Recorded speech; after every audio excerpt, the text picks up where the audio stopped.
Eu sou o Clóvis Jair Pronzel, estou aqui com a produção de mais um vídeo da série A Vida Cristã segundo Martinho Lutero. Neste vídeo nós queremos falar sobre como Lutero interpretava as escrituras, né? Fazer uma avaliação mais lenta, um vídeo mais longo, e ele vai nos ajudar então a entender como Lutero conseguiu perceber um Deus gracioso revelado na palavra que é de Deus, que é dele mesmo. Então nós vamos seguir, né, nessa produção, né, longa, então, para a gente poder entender como Lutero lê a Bíblia, né?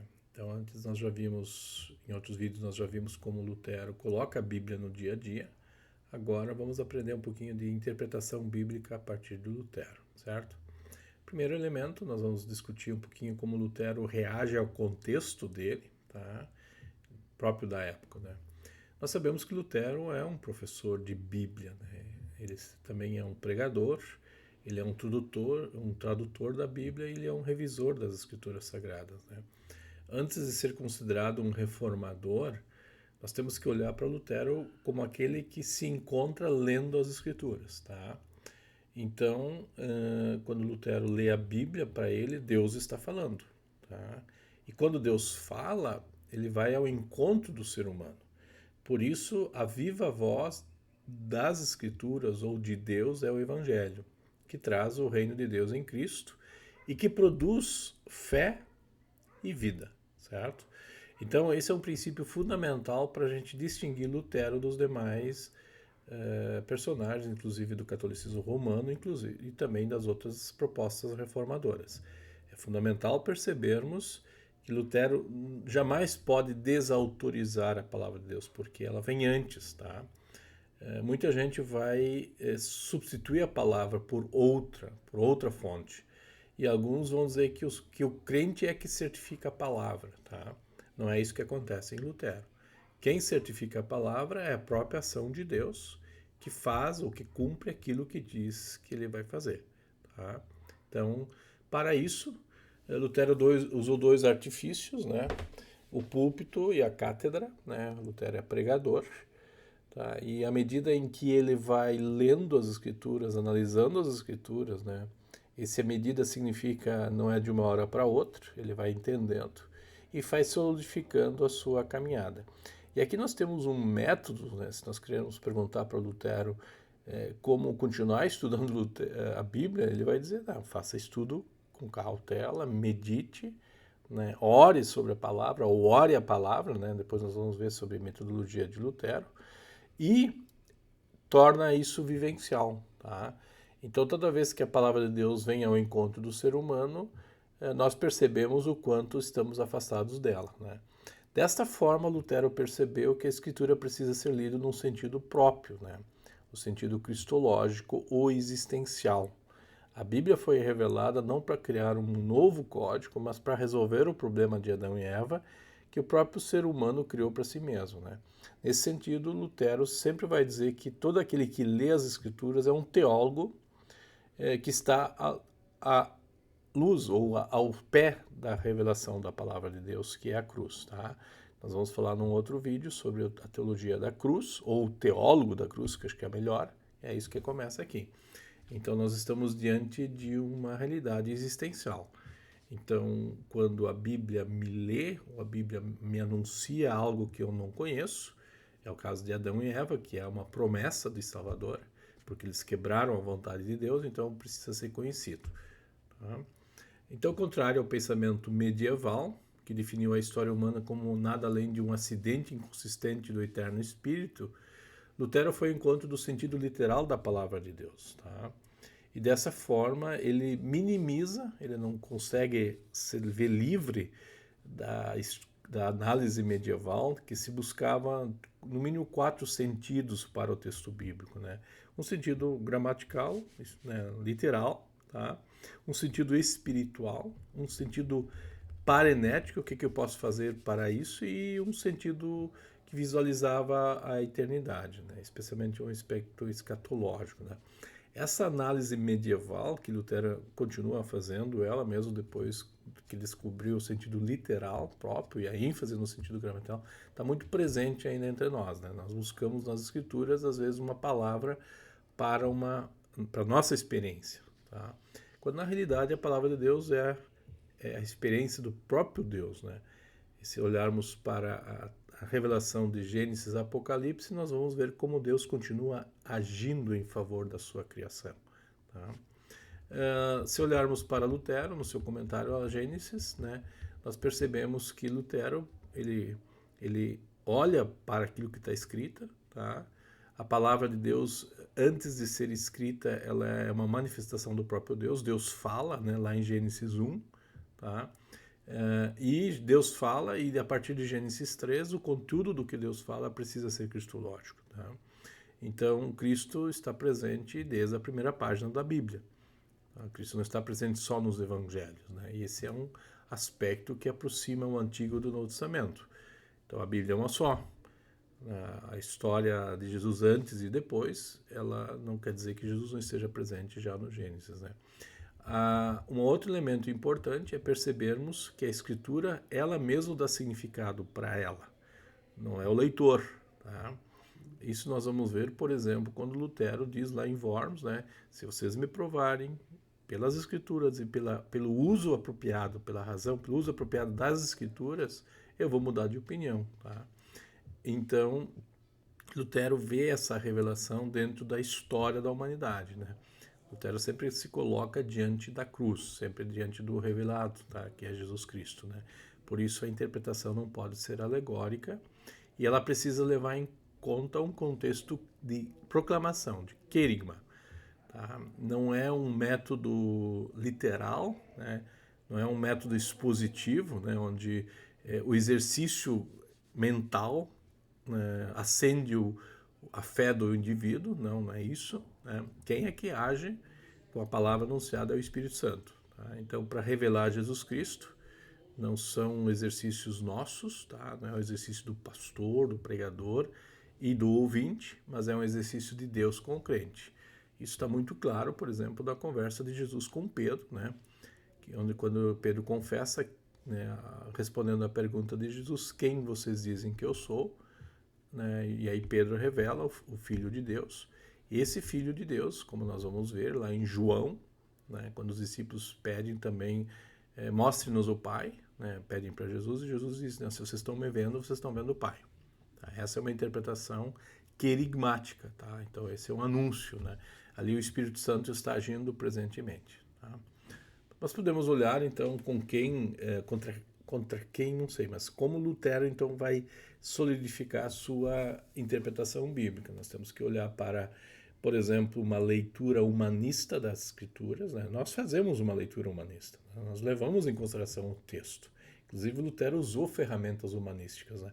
Nós até hoje, né, com o trabalho da Sociedade Bíblica, nós preservamos o texto, né? A SBB, a Sociedade Bíblica Brasileira e outras sociedades bíblicas fazem um excelente trabalho para manter o texto na sua originalidade próxima. Mas nós não temos mais o texto que o Espírito Santo inspirou. Então o que nós precisamos? Nós precisamos manter a clareza das Escrituras. A clareza não é apenas no texto, não é apenas literal, ela também tem a ver com a ação do Espírito Santo na vida da gente. Por isso, quando nós temos dificuldades, diz Lutero, nós temos que olhar para passagens que nos ajudam a entender claramente a dificuldade que nós temos, né? Por isso, passagens obscuras são lidas à luz de passagens mais claras, certo?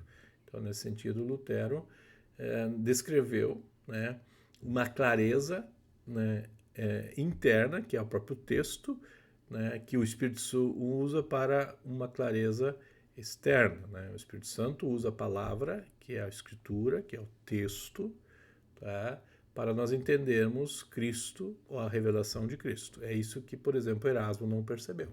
Então, a Escritura, segundo Lutero, promove a Cristo. Ela tem que trazer Cristo para nós, né? Senão não faz sentido o seu papel, né? A sua razão de existência, né? Um outro adversário, né? O próprio pensamento medieval de um sola scriptura, tá? Esse sola scriptura ele era baseado numa autoridade dada por alguém. Alguém dizia para a Bíblia o que era a Bíblia. Esse era o magistério eclesiástico, o magistério da igreja, nós ouvimos essa expressão sola escritura até hoje, né? Que é o fundamentalismo, tá? Eu não gosto muito dela, tá? A escritura somente significa que o Espírito Santo usa, né? Não é o crente que usa. O crente, à medida, ou porque quando ele lê as escrituras, ele pode ser convencido daquilo que está escrito, né? Não é ele que é ele que autoriza as escrituras, tá? Lutero, então, diz que a escritura é a norma das normas porque o Papa não teria autoridade de interpretar e ensinar com sua vontade própria. Tá? Lutero quer que a própria escritura seja intérprete. Então, nós lemos as escrituras, nós não autorizamos as escrituras, a igreja não autoriza, mas a igreja usa as escrituras. Né? Aliás, se nós queremos entender bem o que é a igreja é fruto da palavra. Não é a igreja que determina o que é a palavra de Deus, certo? Então, Cristo é a palavra encarnada e se a palavra escrita é a vontade de Deus, ela que define quem é ou não é cristão, tá? Então, nesse sentido, a presença da palavra é importante. Tá? Então, a norma das normas, que é a escritura, em vez do sola escritura, né? Ela avalia a tradição, a compreensão que as pessoas têm de fé. Tá? E o magistério eclesiástico, infelizmente, determinava o que era verdade, quando, na realidade, Lutero queria que, por exemplo, as autoridades eclesiásticas, como os concílios, fossem bons leitores das escrituras, eles avaliassem aquilo que estava sendo ensinado. Tá? Então, o texto bíblico precisa chegar ao povo de tal forma que a igreja consiga hermeneuticamente dizer o que o texto está dizendo. Tá? Nós temos um terceiro grupo de leitores da Bíblia com quem Lutero dialoga, que são os entusiastas. Né? Os entusiastas são aqueles que separaram o elemento externo do interno. Em outras palavras, o Espírito Santo não usa a palavra escrita para se manifestar. O Espírito Santo usa o indivíduo. Tá? Nós vamos ter isso muito nos grupos anabatistas, mas também em teólogos como Zwingli, tá? Quando Lutero até vai dizer para ele que ele não tem o mesmo espírito, né? O espírito aqui é o Espírito Santo, né? Que é revelado nas palavras no caso da Santa Ceia. Né? O Espírito Santo é outro, né? O espírito é outro de Zwingli, né? Então, nesse sentido, para Lutero, treinar alguém para fazer teologia, quer dizer, quem administra a palavra, quem serve ao ministério publicamente, precisa passar pelo menos por algumas áreas onde mexe com o texto físico, né, que é a palavra física. Isso é na gramática, na filologia, amigo das palavras. Tá? Então, a filologia tem a ver com o que é, a gramática tem a ver com o sentido daquilo que é, e a hermenêutica tem a ver com a aplicação disso. Né? Por exemplo, a homilia, um sermão. Né? Como um sermão tem autoridade? Porque ele apresenta Cristo, porque o Espírito Santo usa para agir na vida das pessoas. Por isso, Lutero viu nos meios próprios, né, batismo, né, onde Jesus diz, eu morri e ressuscitei por vocês, e nós no batismo entramos nessa relação.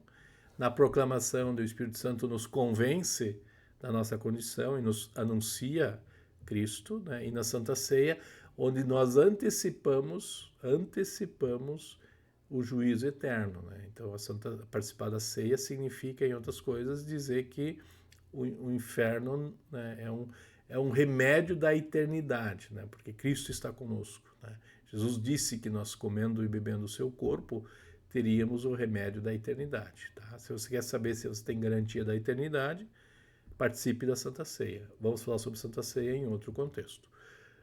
Bom, essa hermenêutica leva, então, a respondermos uma questão importante em Lutero, é o papel das Escrituras. Para que a Escritura serve? Tá? Primeiro, para criar fé e a igreja. Tá? Então, não é nada abstrato, é bem concreto, né? Quer dizer, cria uma dependência e essa dependência cria a identidade. Né? E Lutero, não é Lutero, é Jesus que vai dizer, onde 2 ou 3 estiverem reunidos em meu nome, lá eu estou. Tá? Essa é a linguagem do Novo Testamento sobre o conceito de igreja. Igreja não é uma instituição social, não é um grupinho separado, né? Alguns vão interpretar a palavra igreja como separados do mundo, então, na realidade, quem define a igreja é a presença de Cristo, tá? Nos meios que ele usa para isso. Por isso, a Bíblia ajuda a forjar a comunhão dos crentes, tá? Dos ouvintes, né? Como é o texto que me lê, e não é o intérprete que dá sentido às escrituras, né? A escritura é a autoridade porque ela é a voz do seu próprio autor, tá? Então, a forma como Deus disse revela quem Deus é. Então, o escrito, né, por exemplo, 6 dias da criação, não são 1000 anos, são 6 dias. Isso é importante, tá? Não dá para provar isso por A mais B, talvez, mas nós lemos isso. Isso é verdade, isso não é mentira. Tá? Não dá para filosofar em cima, não dá para trazer a evolução para dentro das escrituras, certo? No sentido de um processo contínuo de criação. Deus pode dizer ao pó da terra, faça-se gente e faça gente, ou faça-se um ser humano. Deus faz isso, e Deus faz isso comigo e contigo. Deus pode criar os animais do nada, com sua palavra. Tá? Assim vai acontecer, por exemplo, no último dia, quando nós, vocês e eu, vamos ressuscitar dos mortos para a vida eterna. Não depende da nossa fé. A nossa fé se agarra a essa promessa, tá? E isso a Escritura nos diz, né? São as Escrituras que me dizem quem eu sou. E aí Lutero nos diz, atenta para o fato de que a força da Escritura é essa. Ela não se transforma naquele que a estuda, mas a transforma em si mesmo e nas suas forças aquele que a ama. Por isso, creio que Deus criou a mim, juntamente com todas as criaturas. É uma confissão que brota da autoridade das Escrituras, porque me coloca no meu devido lugar. Eu sou uma criatura de Deus. Isso diz o primeiro artigo do credo. O credo não é um forjar da igreja. O credo é um sumário das Escrituras, né? Então é a primeira página da Bíblia. Assim como todos os animais na face da terra, eu também sou uma criatura de Deus, tá? E quem me diz isso é a própria palavra de Deus. Eu creio nisso, não tô inventando, né? É o meu testemunho de fé. A fé é consequência dessa criação, né? Portanto, é a Escritura que cria uma comunhão daqueles que ouvem, creem e depois falam aquilo que está escrito, né? Nesse sentido, Lutero, como professor de Bíblia, quando leu os Salmos, ele descobriu, né, essa certeza, né? Para Lutero, os Salmos, como ele chama de pequena Bíblia, né, o sumário das Escrituras, né, leva à comunhão dos santos, pois ela te ensina em alegria, temor, esperança e tristeza a pensar e a falar da mesma maneira que todos os santos pensaram e falaram. Quer dizer, quando eu ouço o salmista Davi, ou quando eu leio as palavras do salmista Davi, eu estou ecoando a mesma fé que Davi tinha, né? E Davi, por mais que tenha sido um ser humano pecador, como qualquer um de nós, inclusive morreu por causa disso, tá? A gente sabe o final da vida de Davi, está registrado, mas nós sabemos que Davi está entre os crentes, né? Hebreus nos diz isso. Ele não está lá porque Davi tinha fé, ele está lá porque Deus disse que ele está lá, né? Assim como Jesus diz sobre os 2 malfeitores, ele disse para um deles, hoje estarás comigo no paraíso. Sobre o outro, a Bíblia se cala, a Bíblia não revela, fica quieto, tá? Então, a Bíblia cria uma comunidade de crentes, certo? E aqui vocês têm uma imagem, né, que representa a palavra de Deus sendo entregue de diversas formas. No sermão, na ceia, né, tem os comungantes sobre as 2 espécies, nós temos o batismo, tá? Nós temos o ofício das chaves e confissão. São formas onde Deus se entrega, onde a palavra de Deus, através de meio externo, aparece para nós, né? Aliás, a palavra de Deus nunca é direta, né? Sempre é mediada por meios externos, que tornam mais fácil ou melhor compreensão para a nossa parte. Então, a fé vem pelo ouvir, sermão, né? O pão e o vinho, sobre os quais Jesus diz, né, que são coisas normais, naturais, muito comuns na época, e Jesus usa esses elementos para dizer isso. O pão, a água, né, não é simples água, mas é água compreendida no mandamento, na palavra de Deus, né? A palavra de Deus anunciada numa confissão e numa absolvição. Não é a igreja, não é o pastor, não é o Papa, mas é Cristo dizendo isso. E nós não podemos tornar Cristo num mentiroso, tá? Isso é importante para entendermos a hermenêutica de Lutero. Bom, a Escritura tem uma inspiração. Essa inspiração significa ela tem uma autoridade. Que tipo de autoridade é essa, tá? É uma autoridade que vai me levar para a vida eterna, tá? No momento em que o ser humano cai em pecado, né, e no momento que ele descreve, que ele percebe que ele é um ser miserável porque ele pecou, né, então o ser humano sofre a experiência de um Deus que tem que entrar na história.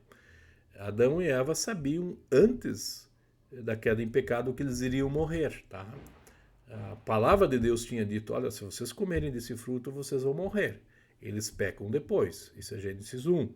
Em Gênesis, né, aliás, em Gênesis 2, né, a árvore do bem e do mal, é dito sobre isso. Agora, em Gênesis 3, a morte daí entra na história deles, né? E aí não adianta dizer o que está acontecendo. Tá? A palavra de Deus precisa de novo restaurar a vida. Como é que a palavra de Deus restaura a vida? Tá? Ela restaura a vida quando Jesus diz, né, do fruto da videira vocês vão ter vida e vida eterna. Então é uma réplica àquilo que foi dito lá no Jardim do Éden. Isso é muito bonito em termos de teologia. É o próprio Deus mudando a si mesmo, né? Não é Deus mudando porque Adão e Eva mudaram. Não, Deus mudando. Se há juízo, quando Adão e Eva caem em pecado, há também anúncio de promessa, de graça de Deus, né?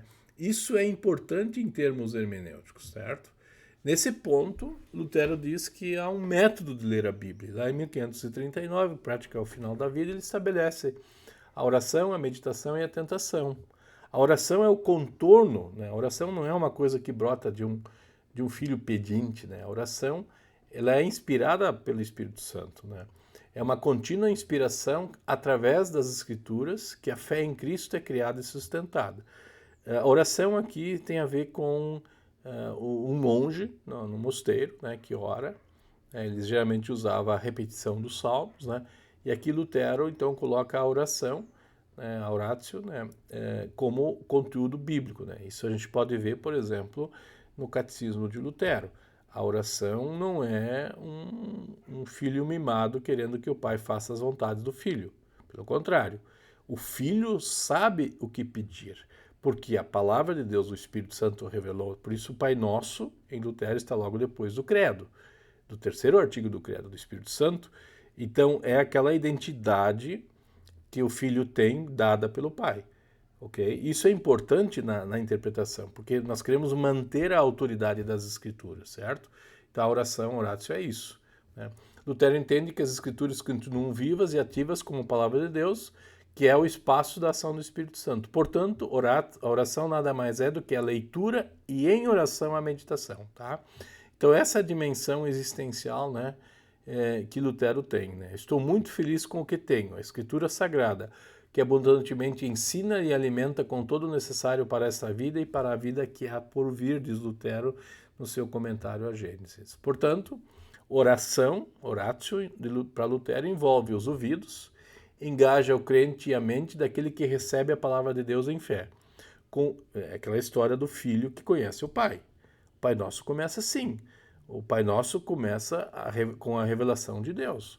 Portanto, as orações não começam numa situação simplesmente de ignorância. Ela começa sabendo o que se pede. Com os lábios, a palavra implantada no coração é confessada, proclamada e orada. Tá? Isso é importante para Lutero dentro da estrutura. Depois vem a meditação. Diferente do pensamento espiritualista, a meditação precisa ocorrer com a palavra externa. Meditação é oral e da boca para fora. A meditação tem a ver com promessas e necessidades do próximo, fé e amor. Aqui Lutero assume um caráter pastoral da palavra de Deus. A letra acrescenta seu espírito, espírito com E maiúsculo. A palavra se torna promessa. Isso é dado em favor de nós, porque o favor de Deus é dádiva, né?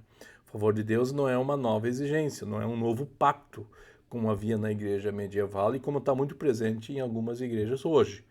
Tá? Como Deus agora, então, para continuar fazendo o que tem que fazer, precisa fazer um pacto com sua igreja, né? Ou com Maria, como alguns vão entender, ou com o crente. Não, Deus faz um pacto com ele mesmo. E esse pacto é dado em favor, é graça para nós, tá? Como cristãos que creem nele. Tá? Então, isso é uma dádiva. Deus trabalha com essa dádiva. Isso, ali tem uma promessa de salvação. Creiam em Cristo que vocês vão ser salvos. Tá? E essa é a grande meditação. Tá? A meditação ela é seguida pela tentação. Tá? E a tentação não é uma tentação de comprar um carro novo não tendo condições para isso. A tentação é algo querendo tomar o lugar de Deus na nossa vida, que precisamos perceber, à luz da palavra, que nos leva de volta à vida. Portanto, na tentação descobrimos Satanás. E aí Lutero diz uma coisa interessante. Ele diz o contrário às Escrituras. Por isso ele nos empurra de volta à face de Deus, tornando-nos doutor em Bíblia. Então, se o Satanás é nosso melhor aluno, nós vamos perceber o que é a Escritura. E aí nós nos tornamos em doutor em Bíblia. Por isso, doutor em Bíblia, segundo Lutero, é fazer a distinção de lei, que é a incapacidade humana de resolver seu problema, e evangelho, que é a capacidade divina de resolver o meu problema. Tá? Então, essa é a dimensão existencial, tá? De alguém que passa pela oração, pela meditação e pela tentação como método teológico, tá? Em relação às Escrituras Sagradas, certo? Então, a Escritura não existe um sola Escritura no sentido de um fundamento, né? Mas as Escrituras brotam e causam algo, tá? E aí vem a minha crítica ao método expositivo. O método expositivo não é causativo, o método expositivo é um exercício racional, que qualquer um pode fazer, tá? Então, qual é o bom sermão? É aquele que usou a palavra, né? Foi responsável pelo texto escrito, certo? Mas foi mais longe, deixou Deus agir na vida da pessoa, tá? Então, um bom pregador, né, diz Lutero, usa bem o texto, é amigo da filologia, como eu disse antes, mas é hermenêutico. Tem alguma coisa a mais, né? Ele vai ter que mostrar que seguir o exemplo de Abraão não é suficiente, porque Abraão morre. Seguir o exemplo de Davi não é suficiente, por mais que Davi seja um bom cristão e até escreveu textos bíblicos, né? Moisés escreve textos bíblicos, né? Moisés escreve os 5 primeiros livros, mas ele não é a salvação. Cristo é a salvação, tá? E assim por diante, tá? Então, nesse sentido, Lutero estabelece, né, que a obra de Cristo a pessoa e a obra de Cristo é o ponto de toque para nós interpretarmos toda a Escritura. Então, o acordo de Deus lá em Gênesis 3:15, ele se repete para toda a nova geração. Eu gosto de dizer que Deus nunca faz netos, só filhos, então, e não tem discipulado, só tem discípulo, né? O discípulo ouve a voz do mestre.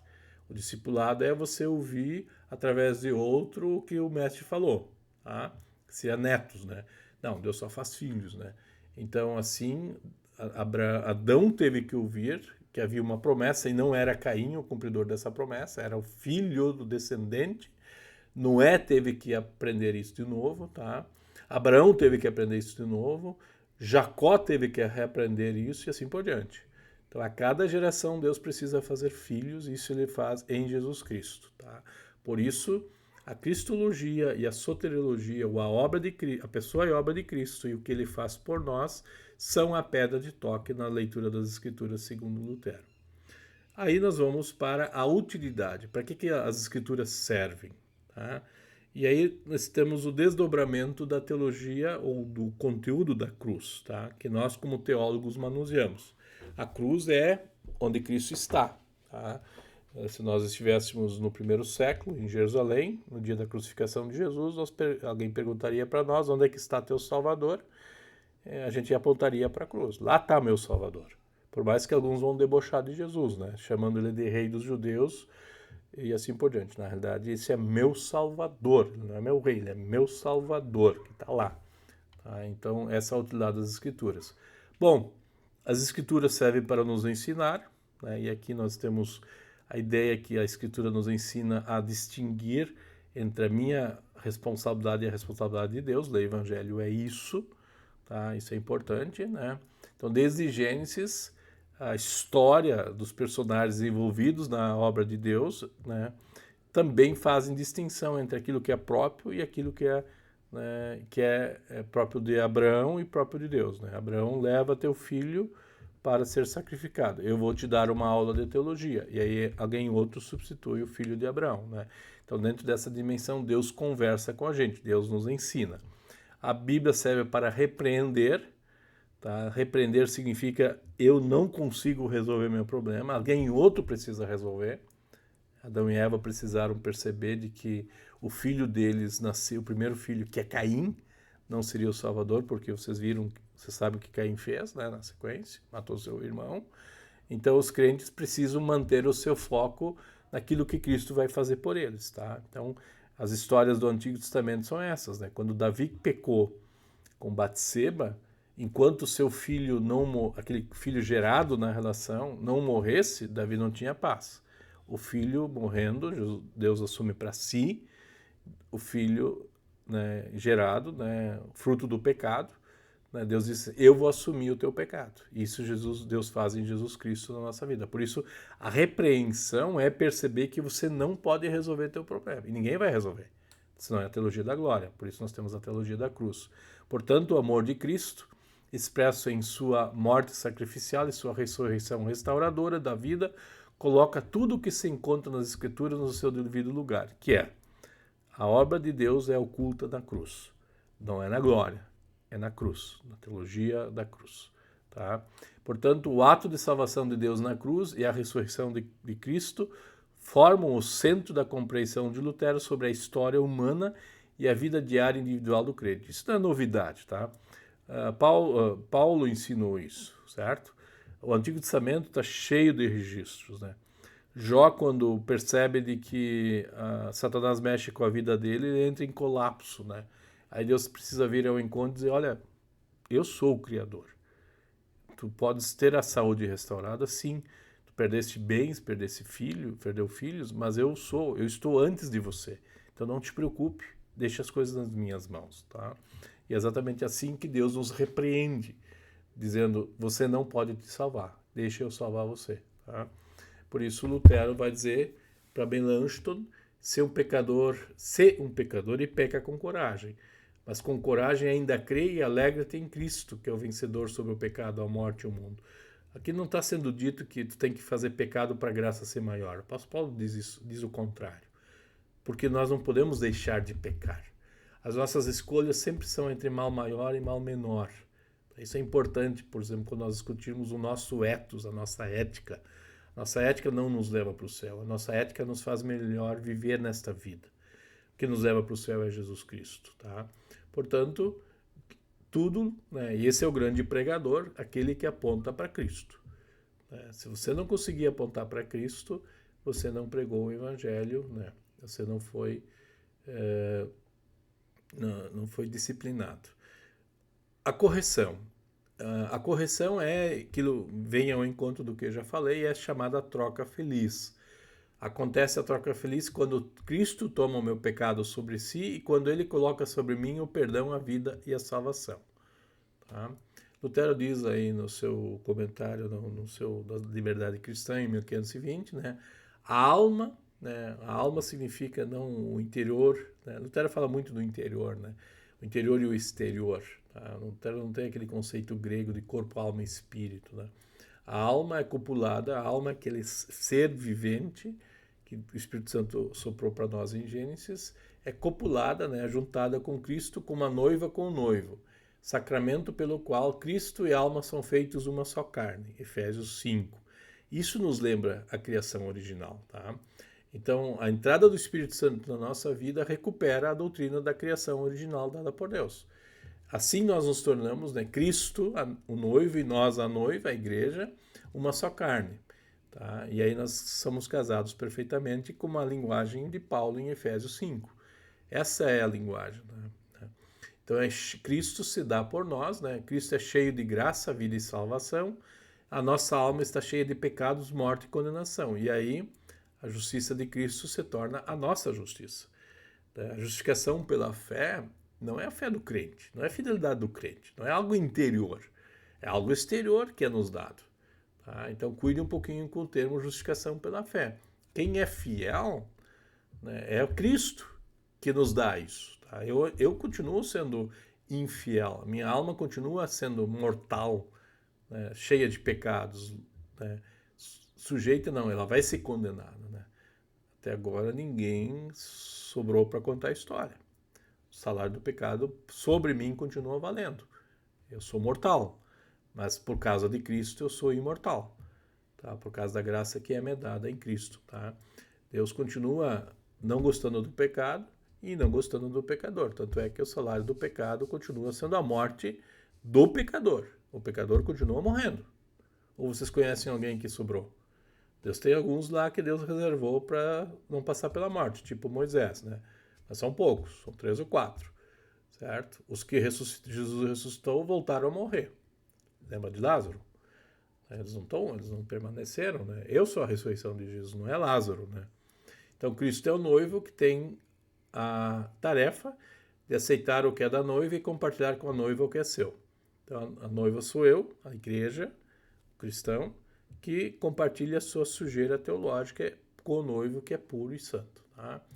A morte de Cristo na cruz, então, é necessária, tá? Para que ele mostre para nós como verdadeira pessoa, né? Que, aliás, Jesus morre porque o Pai pede, não porque nós pedimos. Né? Adão e Eva fogem. Adão e Eva não querem saber, estão com medo. E aí Deus diz, não se afastem, eu vou cuidar de vocês. Eu vou resgatar. Deus vai fazer de tudo para que nós não perecemos eternamente. Esse é o nosso resgate do nosso pecado. É difícil? Não. É gratuito. Não é difícil, é gratuito. Né? Então, na cruz vemos aqueles que, porque Cristo teve que morrer, a pedido do Pai. Né? Não somos nós que pedimos para Cristo morrer, não são os crentes que determinam. É o próprio Pai que determina isso. Então, a teologia, o teólogo está ao pé da cruz, como Lutero aparece nessa imagem. Tá? Ele faz a meditação sobre a razão de Cristo ter que morrer. E aí a história toda da morte de Cristo não é só esse incidente, é toda a história. O Natal é isso, tá? A Epifania é isso, a Páscoa é isso. Tá? Então nós temos toda a teologia que envolve a razão da cruz. Então vocês, somos teólogos ao pé da cruz, como diz o apóstolo Paulo em Corinto. Tá? E aí Lutero, nessa pintura do Cranach, tá aí de Lutero, com o texto bíblico aberto, né, mostrando a necessidade, né, do Cordeiro de Deus que tira o pecado do mundo. Né? E aí vocês têm a linguagem, né? E essa imagem é muito bonita, né? Porque ela representa toda a teologia bíblica do Antigo e do Novo Testamento, né? A promessa do Cordeiro, Isaías, e o cumprimento disso nos evangelhos, certo? Então essa é a dimensão da palavra. Um quarto elemento, para que servem as Escrituras? Para educação na justiça. Que justiça é essa? Não é a justiça proposta por nós, né? Deus é justo, não no mesmo padrão e no mesmo patamar que o governo brasileiro é justo, que o direito humano é justo, tá? Nenhum direito humano diz o que Deus tem que fazer, por isso a Bíblia nos aponta por um Deus que toma a decisão sozinho, né? Por isso a justiça de Deus tem que ser lida à luz das 3 pessoas da Trindade e não à luz da igreja. A igreja sempre é consequência, né? Então nós não, parece que não, olho por olho da justiça, ou a justiça é cega, né? Não nos ajuda a entender a gratuidade da justiça de Deus, certo? Então toda vez que a gente pede justiça aos olhos da justiça humana, a gente não consegue ver a não ser olho por olho, certo? Mas no momento em que nós aprendemos, como a igreja lá em Atos aprendeu, antes importa obedecer a Deus do que aos homens, em Atos 5, nós vamos ver na sequência, em Atos 6, como Estevão mostrou isso. Tá? Lá em Atos 6 e 7, nós temos o testemunho de Estevão, e Estevão provou por A mais B que antes importa obedecer a Deus do que aos homens. O que Estevão fez? Pegou em armas e lutou contra o governo? Contra os líderes? Não, ele foi apedrejado. Essa é a justiça de Deus que é gratuita. E diz o texto, né, que os céus estavam abertos para Estevão. Estevão viu a glória do Senhor. Tá? Infelizmente, a justiça que segue, no final da morte de Estevão, nós temos alguém bem conhecido, né? Que está lá no meio da história, que faz justiça à luz dos judeus, que é Saulo. E aí Saulo precisa passar por essa experiência de Cristo com ele, né? Damasco, batismo e assim por diante, para se tornar um dos maiores pregadores, né? E maior articulador, pelo menos manuseador da palavra de Deus, né? E Lutero vai aprender com Paulo. Com Paulo, que era um arqui-inimigo, né? Arqui-inimigo significa o inimigo de primeira, aquele que quer fazer justiça mesmo. Então, nosso discurso de igreja não é fazer justiça como o governo faz, ou como o direito faz. Aliás, a palavra de Deus está acima disso. Deus é o todo-poderoso Criador. né? Então, toda vez que um governo que é inferior queira se igualar, né, nós chamamos isso de idolatria, tá? Aí nós entramos com Satanás na jogada. E Deus já derrotou Satanás em Cristo, tá? Então, Adão e Eva foram tentados a serem iguais a Deus. E nós sabemos muito bem que não. E a igreja testemunha disso. Atos diz isso pra gente, né? E Estevão diz isso. Olha a bela aula de teologia. Quando nós temos que enfrentar, por exemplo, uma decisão de governo contrária à fé cristã. Estudam Estevão e percebam como isso acontece, tá? Não usem a mesma moeda que o governo está querendo cobrar de nós, né? Não usem o olho por olho, dente por dente. Não façam isso, não precisam fazer. Tá? Então, a educação na justiça tem a ver com a restauração de toda a criação de Deus, né? E nesse sentido, Deus faz isso em Cristo Jesus, né? Então, onde é que a justiça de Deus ela se mostra? Lá onde Deus nos criou e nos colocou, tá? A ordem da criação é de novo voltar ao jardim do Éden, mesmo que parcialmente, certo? Bom, eu quero concluir, o vídeo já está longo, já estamos aí mais de 40 minutos, mas podemos ler a Bíblia com Paulo e com Lutero, tá? Paulo, eu aqui trouxe alguns exemplos de Lutero, né? Então, como teólogo ao pé da cruz, eu digo que sim. Ler e ouvir a Escritura com Lutero desafia a nossa própria aproximação das Escrituras. Vocês estão no curso de teologia, vocês são teólogos, vocês estão manuseando a Bíblia. Tá? Para quê? Para justamente fazer como o apóstolo Paulo fez. Sermos capazes de manusear, né, filologicamente, né, como diz Lutero, amigo da palavra, né, de uma forma gramatical, aprendendo o que a palavra nos diz e ensinando o que a palavra significa para nós, para o contexto da necessidade do ser humano hoje. Aliás, desde Adão e Eva até a eternidade, a necessidade será a mesma, não muda. Então, o que a gente aprende com Lutero, mesmo que ele está há 500 anos? Como eu mostrei, né, vocês viram que Lutero dialoga com o seu contexto. Nós vamos dialogar com o ser humano. Lutero também dialogou com o ser humano. Tanto é que mais adiante nós vamos falar em missão em Lutero. Missão não é sair daqui e ir para a China. Missão é perceber que o ser humano se afasta da palavra de Deus aqui e agora. Tá? A heresia está aqui agora. Satanás usa o ser humano para se tornar herege. Por isso, nós temos que sempre, de novo, na tentação, aprender a oração e a meditação. Tá? Esse é o método próprio de Lutero em si. Certo? Eu quero compartilhar com vocês, então, a bibliografia, né, deste vídeo. Quero destacar um livro chamado Cativo à Palavra. Tá? É uma biografia de Lutero, bem escrita, né, muito bom. Ronald Baton é um clássico, tá? E vale a pena ter ele na biblioteca, certo? Ele está traduzido para o português, né? Quando em 2017 ele foi traduzido. Também quero destacar um livro publicado pela editora Concórdia, que nos ajuda muito bem a manusear hermeneuticamente a palavra de Deus, tá? A partir então das ênfases de Lutero, tá? Escrito aqui por um amigo lá de Fort Wayne, onde eu fiz o doutorado, John Pless.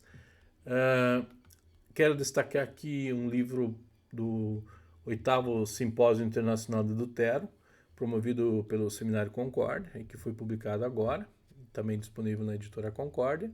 O Deus da Ira e o Deus do Amor, Leia o Evangelho em Lutero. Tá? E eu vou destacar uma pequena biografia, escrito por Gene Edward Witt, tá? Editado pela Concórdia também, e a Palavra de Deus na Vida de Martinho Lutero. Essas obras são importantes para a gente poder olhar e ampliar a nossa formação dentro desse assunto que nós conversamos agora. Então, eu espero que esse vídeo tenha sido útil para você refletir um pouco mais sobre o papel da interpretação das Escrituras, né? Como Lutero, então, lutou para que a palavra de Deus fosse a palavra de Deus na vida das pessoas, tá? De tal forma que houvesse vida e vida em abundância, né? Fé e vida andam juntas para quem depende da própria palavra de Deus. Espero que tenha sido útil, né? Você tem meus contatos, você sabe o que fazer, né? E a gente pode estar à disposição melhor. Um abraço e até qualquer momento. Fique bem.